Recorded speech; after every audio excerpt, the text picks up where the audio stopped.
बात करते हैं आईसीसी चैंपियंस ट्रॉफी के पहले मैच की। न्यूजीलैंड वर्सेस पाकिस्तान, जिसमें न्यूजीलैंड ने पहले बैटिंग करते हुए पाकिस्तान को 320 रन्स का टारगेट दिया। न्यूजीलैंड की बैटिंग की बात करें तो 3 प्रोमिनेंट परफॉर्मेंसेस थी, जिसमें सबसे पहले ओपनिंग बैट्समैन विल यंग के 107 रन्स और उनकी पार्टनरशिप विद टॉम लेथम, जिन्होंने 118 रन्स बनाए। दोनों ने रन बॉल इनिंग्स खेली और मिडल ऑर्डर में ग्लेन फिलिप्स की एक्सप्लोसिव इनिंग, जिन्होंने 61 रन्स बनाए सिर्फ 39 बॉल्स पे। बात करें पाकिस्तानी बॉलर्स की परफॉर्मेंस की, तो कोई भी प्लेयर कुछ खास परफॉर्म नहीं कर सके। ऑल्दो नसीम शाह ने और इब्रार अहमद ने शुरू के फेज़ में थोड़ा सा प्रेशर डाला था with early wickets, but will young और टॉम लेथम की पार्टनरशिप ने उस सारी परफॉर्मेंसेस पे पानी फेर दिया। शाहीन शाह अफरीदी अगर अर्ली ऑन विकेट ना लें तो वो मिडल ऑर्डर में और एंड के स्पेल्स में बहुत ही बेकार बॉलिंग कराते हैं। सिमिलरली हारिस रऊफ, वो बॉलर तो खैर हमेशा ही सबसे ज़्यादा इकॉनमी रेट देते हैं और इस मैच में भी वो सबसे ऊपर ही रहे। इसमें 10 ओवर में 83 रन्स खाए उन्होंने और इसकी वजह से ही न्यूजीलैंड ने 320 रन्स का टारगेट दिया। ओडीआईज़ में 300 या 300 प्लस का टारगेट बहुत ही अचीवेबल माना जाता है अब, लेकिन पाकिस्तान की जो अप्रोच है बैटिंग की, उसमें 300 या इससे ऊपर का टारगेट आपको पता होता है कि पाकिस्तान को बहुत मुश्किल आएगी इस मैच में इवन compete करने के लिए, और वही हमें देखने को भी मिला। फ़खर ज़मान को अर्ली ऑन इंजरी की वजह से वो ओपनिंग पे बैट करने नहीं आए।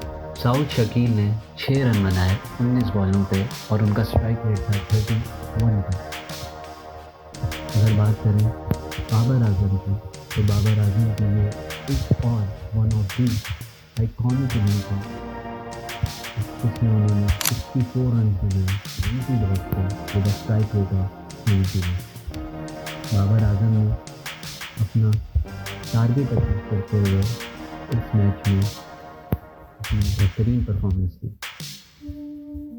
अगर हम बात करें मोहम्मद रिजवान की, तो वो बीइंग अ कैप्टन ये जज ही नहीं कर पाए कि हमें अर्ली ऑन किस स्ट्राइक रेट से बैटिंग करनी चाहिए।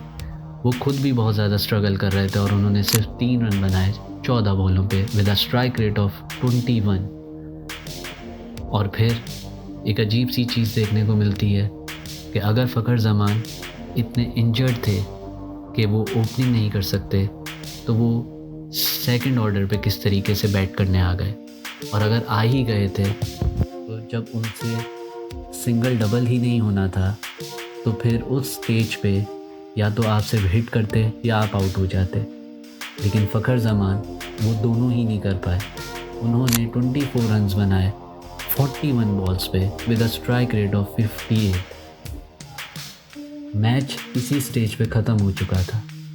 ऑल्दो सलमान अली आगा को ये क्रेडिट ज़रूर देना चाहिए कि वो जब बैट करने आए तो एटलीस्ट उन्होंने कुछ इनोवेशन शो की, कुछ रिस्क टेकिंग शो की और कुछ ऐसे शॉट्स मारे कि जब वो बैट कर रहे थे तो न्यूजीलैंड भी थोड़ा प्रेशर फील कर रहा था। उनकी इनिंग वर्थ मेंशनिंग थी।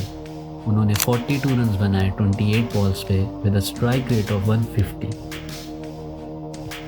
और सलमान अली आगा की विकेट के बाद तो श्योर शॉट था कि ये मैच यहाँ डेड हो चुका है, क्योंकि उसके बाद आपकी लाइनअप में तैयब ताहिर आते हैं, जो कि क्या करने आते हैं कुछ नहीं पता, उनकी सिलेक्शन किस तरीके से हुई है, किस बेसिस पे हुई है, बट स्टिल वो हमारी लाइनअप में हैं।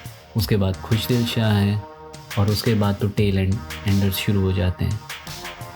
पाकिस्तान बैटिंग लाइनअप में क्लियर प्रॉब्लम शो होती है और वो है उनका माइंडसेट। चाहे टारगेट 120 रन्स का हो या टारगेट 320 रन्स का हो, हमारी बैटिंग अप्रोच सेम रहती है। जहां हमने देखा कि अर्ली ऑन आपको 7 रन्स की रिक्वायर्ड रन रेट थी। लेकिन जैसे हमने इस मैच को अप्रोच किया, स्टार्ट किया, वो इतना नेगेटिव था, इतने डॉट बॉल शुरू में हमने कंज्यूम कर लिए कि आहिस्ता आहिस्ता वो स्ट्राइक रेट जो है 8 और 9 तक पहुंच गया। और इसमें बहुत ज़्यादा ब्लेम जिसको जाता है वो बाबर आजम और मोहम्मद रिजवान को, क्योंकि अर्ली ऑन वो दोनों ही अपनी इनिंग्स बिल्ड करने के चक्कर में रिक्वायर्ड रन रेट को इंक्रीज़ करवा देते हैं। ऑल्दो उनके रन्स बन जाते हैं, लेकिन पाकिस्तान को हमेशा कोई भी टारगेट अचीव करने में लेटर ऑन बहुत ज़्यादा प्रॉब्लम होती है। और इस मैच में भी हमने सेम वही पैटर्न देखा कि हमने अर्ली ऑन इतने स्लो रन रेट के साथ खेला। शुरू के 10 ओवर्स में हमारा रन रेट जो था वो हार्डली 2 रन से ऊपर था। तो जब हम फेजेस की बात करते हैं तो उसमें जब हम अर्ली ऑन इतना स्लो बैट करते हैं तो हमें मिडल के फेज़ में और एंड के फेज़ में तेज़ बैटिंग करनी पड़ती है, जो कि ऑलरेडी आप अपने आप को प्रेशर सिचुएशन में डाल देते हैं। और जब हम तेज़ खेलने जाते हैं तो उसमें हम बहुत ईजीली अपनी विकेट्स दे देते हैं।